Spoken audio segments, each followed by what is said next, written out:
Hey guys, what's happening? How to change age on TikTok. To change your age on TikTok, basically you can't. You must contact support via settings. So hit the three bars at the top, right? After you click your profile, hit settings and privacy. And we're gonna find report a problem. Where is it? Or help center here instead.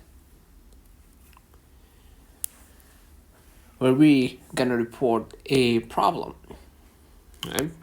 So wait for a few moments.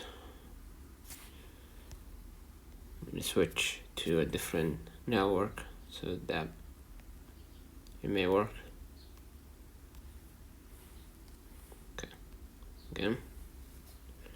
Right, then hit report a problem, and hit I need more help, or still need more help. And now what you're gonna do, you're gonna talk with the AI and explain you need to update your birthday and follow their instructions, right? Which usually involves verifying with the photo ID or facial scan to prove your correct age. TikTok requires this process for age verification to ensure age appropriate content and features. So be prepared with your ID, passport, or driver's license, right, to speed up the request. Don't forget to like and subscribe. See you in the next one.